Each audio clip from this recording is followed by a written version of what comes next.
네, 보신 것처럼 시화호 방조제에서 여성으로 추정되는 끔찍한 토막 시신이 발견됐습니다. 또 보름 새 세 번째 동반 자살 사건이 발생되면서 국민들을 충격과 공포 속으로 빠지게 하고 있는데요. 사건 사고 소식 박지훈 변호사, 백기종 전 수서경찰서 강력팀장과 함께 짚어보겠습니다. 어서 오세요. 네, 안녕하십니까.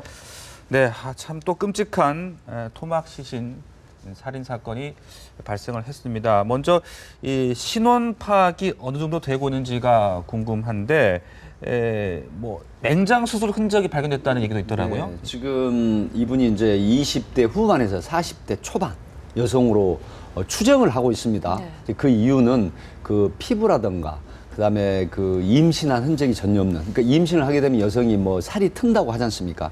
이런 흔적들이 없기 때문에 여러 가지 그 상황으로 봐서 20대 후반에서 40대 초반 임신하지 않은 그런 여성으로 지금 밝혀졌거든요. 네. 그래서 지금 국립과학수사연구소에 그 시신에서 발견, 인근 8m 이내에 발견된 거들이라든가 브래지어 또 비닐, 그다음에 가방 이런 걸 수거를 해서 DNA가 일치하는지 네. 이 피해 여성 건지 아닌지를 확인하는 그런 걸 모두 합쳐가지고 의뢰를 지금 DNA 의뢰를 했거든요. 그리고 또 부검 의뢰도 했고요. 네. 그래서 이제 인근에 실종자나 장기 가출자 이제 이런 사람들이 신고된 것을 모아서 그다음에 DNA 회신이 오면 그분들 가족들하고 일치 여부를 이렇게 확인을 해서 수사를 할 단계고, 문제는 지금 목이나 팔, 다리 부분이 없고 몸통만 있는 시신이기 때문에 네. 현재 신원을 확인하기는 쉽지 않습니다. 하지만 이제 이 방조제 입구에는 CCTV가 그 설치가 돼 있거든요. 하지만 8km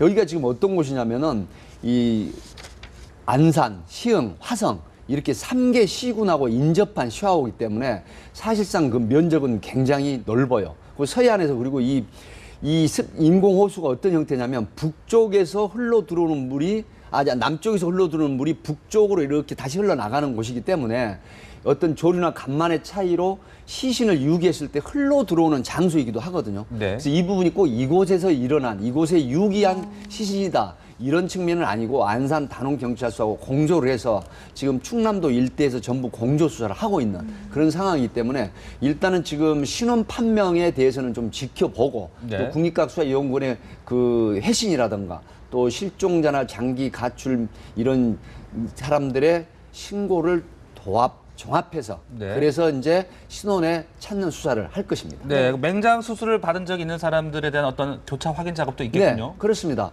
이제 그 전국 병원에 공문을 보내게 되면 이 여성, 그러니까 사실상 그 굉장히 압축이 되죠. 네. 많은 국민들 중에 여성이고 또 20대에서 40대까지의 맹장 수술한 여성에 대한 차트를 확인을 해서 통보를 하게 되면 경찰의 그 관련 전담팀에서 출장 수사를 하거나 아니면 네. 또 팩스로 받아서 그런 부위가 일치하는지를 다시 또 보내서 이런 아마 그 조명 작업을 통해서 확인을 할 수도 있겠습니다. 네.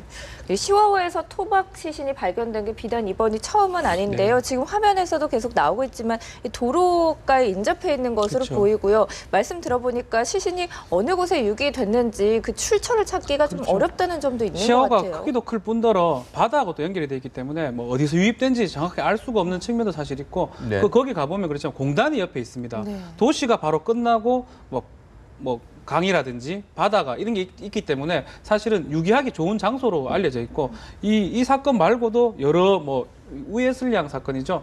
그 시신 일부가 거기서 발견되기도 하고 많은 사건이 시야 방조제 이 근처에서 시신이 발견된 그런 사건들이 많이 일어나고 있습니다. 네, 그 용의자 파악은 어떻게 지금 좀 진행이 되고 있는 건지 주변 CCTV 같은 것을 또 분석을 해보지 않겠습니까? 네, 지금 이제 우리가 보통 그 1000만 블랙박스 시대라고 하고 전국에 한 500여만 대 CCTV가 지금 설치가 돼 있거든요. 해서 이 CCTV나 블랙박스가 수사에 굉장히 많은 도움을 주죠.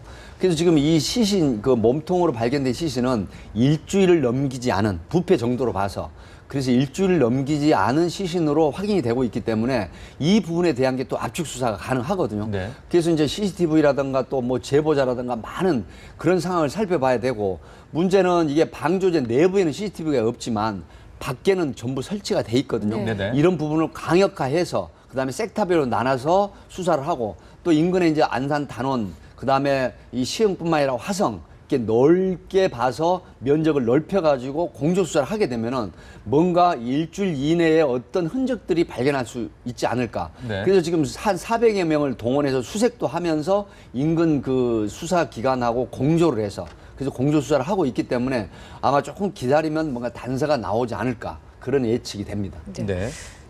상당히 끔찍한 사건인데 최근 들어서 분리시신 사건이 네. 자주 발생하고 있습니다. 네. 불과 2달 전만 해도 육절기 살인 사건이 또 발생했었잖아요. 어떤 심리인지 또 왜 이렇게 뭐 범죄가 흉폭해지는 겁니까? 이런 게 좀 있는 것 같습니다. 뭐 영화라든지 언론에 이렇게 많이 보도가 되거든요. 네. 시신이 되면 토막 살인되는 거 영화도 많이 나오고 또 언론에서 진짜 하루가 멀다 하고 이런 사건들이 발생하다 보니까 이 범죄를 일으키는 사람 입장에서는 뭐 나도 한다면 예컨대 나도 한다면 이렇게 완전 범죄를 하기 위해서 토막을 해보겠다. 이런 것도 영향이 좀 있는 것 같습니다. 뭐 사회가 또 흉폭해지는 것도 있지만 이렇게 밖으로 보여지는 게 네. 언론이라든지 뭐 영화 같은 걸 보면서 좀 모방적으로 배우지 않겠나 생각이 들고요. 그런 측면에서 더 흉폭해지는 게 있는 게 아닌가 생각이 좀 듭니다. 네. 이렇게 살인에 그치지 않고 토막까지 내는 그런 사람들의 심리는 어떤 뭐 분노의 표출이라고 봐야 됩니까? 아니면 네. 범죄를 숨기기 위한 것으로 봐야 되는 겁니까? 그 앵커께서 그 질문하시기 전에 좀 역사적인 얘기를 좀 이 사건에 관련된 역사를 얘기를 하면 네. 2007년도에 12월 25일 날 우예슬 이혜진 사건이 났잖아요. 네. 근데 그 우예슬 양도 두 사람을 살해를 해서 39세 된 범인이 그래서 사실은 자기 그 성폭행 범행을 은폐하기 위해서 이 두 어린아이들을 좀 뭐랄까 분리해가지고 이거 유기를 했던 게 결국 그 우예슬 양의 일부 시신이 시화에 발견됐고 네. 또 이제 서남부 지역에서 이런 많은 사건이 나죠. 2013년 용인 모텔에서 그 19세 된 미성년자가 또 어린 그 여학생을 뭐 유인을 해가지고 또 사실 여러 갈래로 시신을 분리를 했었던 사건. 그다음에 오원춘 사건, 박춘풍 사건.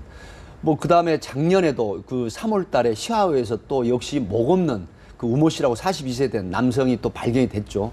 근데 이번에 또 이런 몸통 없는 사건이 발견이 됐는데 문제는 이런 대다수의 범인들이 자기 범행. 네. 그러니까 쉽게 말해서 치정이 됐던 아니면 성폭행이 됐던 또 금품에 관련된 원한이 됐던 간에 이 치정에 관련된 사건 아니라고 하더라도 이 분노적인 심리를 잠재적으로 이런 피해자에게 표출을 하고 그다음에 그 범행을 은폐하기 위해서 이런 수법으로 계속 시신을 분리해서 유기하는 이런 형태이기 때문에 사실은 정말 극악무도한 범행이죠. 네. 그럼에도 불구하고 어떤 사회적인 병리 현상이 계속 되고 또 이런 사건이 보도가 되거나 네. 또 모방 범죄도 하고 뭐 우리가 베르테르라는 효과도 있지 않습니까?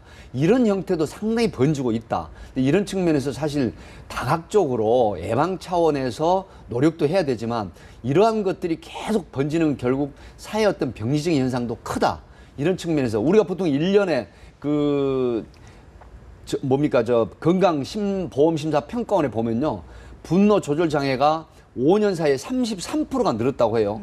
지금 2014년도 같은 경우는 3,700여 명 정도 되는 분노 조절 장애자들이 이 진료를 받았다고 합니다. 그런데 그게 1년에 한 30점 몇 %씩 늘어난다고 하면 여기에 대한 사회적인 전반적인 대책이 필요하다. 네. 이런 시점으로 보고 있고 이러한 범죄도 이러한 맥락에서 일어나는 이런 형태다고 진단이 되는 것이죠. 네. 그런데 또 이런 잔혹한 살인 사건들이 그 경기도 그렇죠. 남부 지역에서 좀 자주 발생한다라는 생각이 듭니다. 세 가지 정도 같습니다. 첫 번째는 급격히 공업화가 되다 보니까 도시가 끝나면 바로 옆에 산이라든지 뭐 갈대, 바다, 호수 연결이 돼 있고요. 이런 측면이고 두 번째로는 인구 구성이 보면 외지인들이 많아요. 그러니까 자기 사는 사람이 있다면 범죄를 저지르기 어려울 건데 예. 뭐 외국인이라든지 뭐 외국인들 근로자들이 많기 때문에 외주인 유입이 또 많다는 측면이 있고 세 번째는 역사적으로 봤을 때 우리 많이 알고 있는 하성 연쇄 살인 사건 그걸 비롯해서 경기 남부에서 그런 사건들이 많이 일어나고 네네. 있거든요. 그래 심리적으로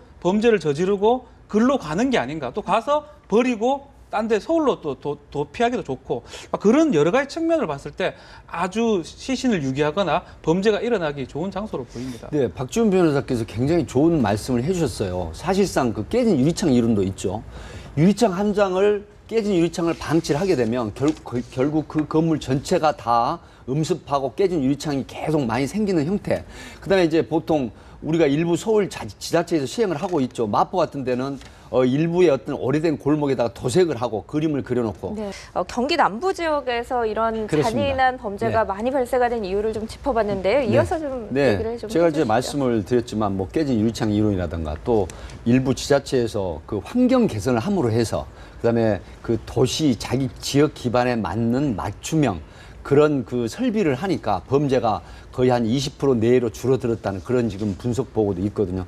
근데 사실 그 박지훈 변호사께서 말씀하셨지만 경기 서남부 지역이 화성이나 뭐 안산 이런 그 치흥 이런 지역이 외부에서 유입되는 그 산업단지 인구들이 되게 많고 또 지역에서 오래된 그런 그 인연들이 아닌 굉장히 많이 뒤섞인 그런 분들이 네. 많이 혼재해서 거주를 하기 때문에 이웃에 누가 사는지 또 어떤 분이 거주를 하고 생활하는지를 잘 모르는 측면이 있고 또 동남아 쪽 우리 중국 동포라든가 동남아 쪽 인원들이 많은 공장의 근로자나 이런 공장 직원들 일을 하는 이런 상태에서 과연 이게 그 넓은 강활한 지역의 치안력이 부재 미치지 못한다는 게 현실이고 또 그 많은 인원을 외사경찰이나 또 치안경찰이 다 관리하고 1인당 보통 2,000에서 3,000명의 그런 주민을 그 대응을 해야 되는 이런 측면이 있기 때문에 이러한 어떤 치안 부재 현상이 나오기도 하고 이런 끔찍한 범행이 나올 수도 있다. 그래서 사실 이게 항구적으로는 이런 어떤 그 예산이나 인력을 증원을 해서 치안력을 굉장히 강화해야 된다는 게 이 경기 서남부 지역에 요구되는 그런 사항이라고 저는 분석을 하고 있습니다. 네. 자, 다음 사건 또 좀 넘어가 보겠습니다. 경북 경주시의 이 승용차 내에서 남녀 4명이 숨진 채 발견됐습니다. 일단은 동반 자살로 좀 추정이 되고 있는 네. 거죠. 네. 지금 동반 자살이라고 하는 게 이제 확실히 드러났습니다. 차량이 다 밀봉이 된 상태고 네 명이 안에서 두 분 또 남매거든요. 그리고 그 차량 내에서 유서도 발견이 됐고 또 한 분의 집에서 또 유서가 발견이 됐습니다.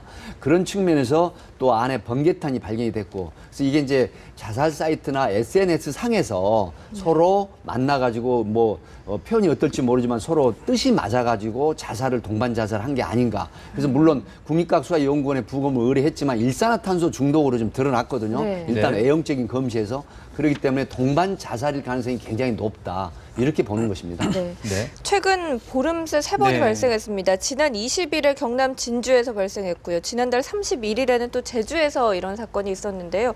왜 최근에 더 동반 자살 사건이 이렇게 두드러지는 걸까요? 추측컨대 SNS가 가장 큰 것 같습니다. 사이트도 있을 뿐더러 네.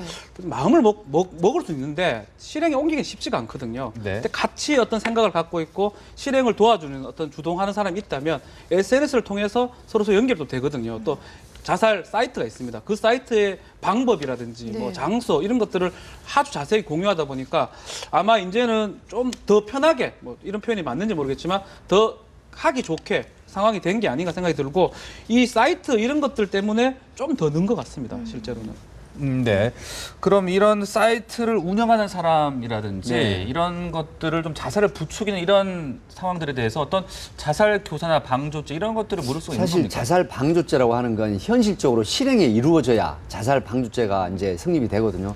근데 사이트만 단순히 개설했다고 해서 이게 뭐 정보통신망법이나 여러 가지 다른 범죄를 들여다볼 수는 있겠지만 이 자살 방조죄하고는 사실 그 적용하기가 쉽지는 않을 것 같고요. 네. 문제는 이런 SNS 상의 그 사이트를 사실 방송통신심의 같은 데에서 유예한 사이트가 무려 1,000여 개 정도 되는 걸로 지금 파악이 되고 있거든요.